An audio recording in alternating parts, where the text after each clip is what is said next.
Magandang gabi po.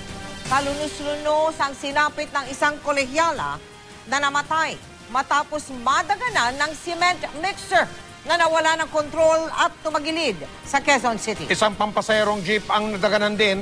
Ayon sa driver ng cement mixer, nawalan siya ng preno. Nakatutok si Mark Salazar.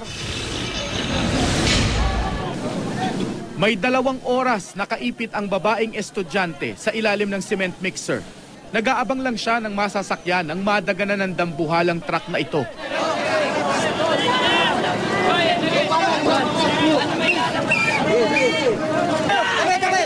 Wala na siyang buhay nang maialis ng mga rescuer. Nadaganan din ng cement mixer ang jeep na ito. Di bababa sa 7 pasahero nito ang itinakbo sa iba't ibang ospital. Ang semento nagkalat na sa daan. Pasado alas 8 ng umaga kanina, nawalan daw ng kontrol ang cement mixer sa crossing ng Araneta Avenue at Del Monte Avenue, Quezon City at tuluyang tumagilid. Yung stop dito, papuntang Quezon Ave. Kita ko yung truck ng simento, bilis. Parang umalis sa gutter sumampay. Kaya bumaligtad. Yun nakita ko, tapos meron palang jeep doon. Nadaganan na siya yung jeep. Parang humabol siya sa waiting the red light. Sa inisyal na investigasyon, hindi raw naghabol sa red light ang cement mixer.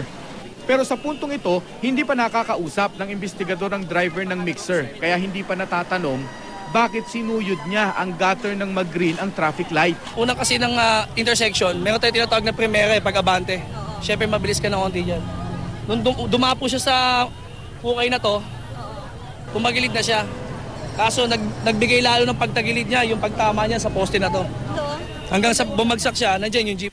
Mabilis ang pagsagasa ng cement mixer sa barikada ng Maynilad, pagkahulog nito sa hukay at pagbangga sa poste ng traffic light. Pero hindi raw ito agad dumagan sa pampasaherong jeep. Dahan-dahan kasi bumagsak, nakikita nila. Kaya nakaiwas pa pati yung driver mismo. Nakalabas sila. Ang babaeng estudyante ang pinagtatakahan ng investigador bakit hindi nakaiwas at siyang napuruhan ng aksidente.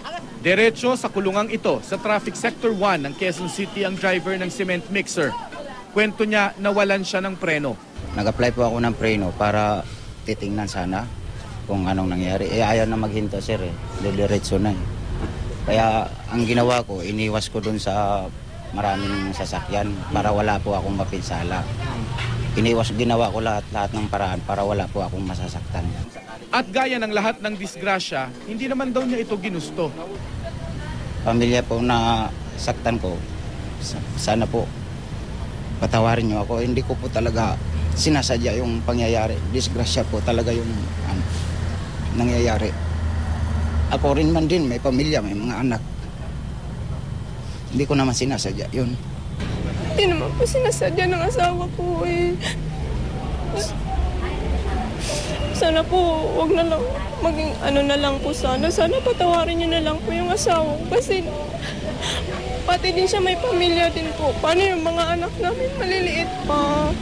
Mark Salazar, nakatutok, 24 oras.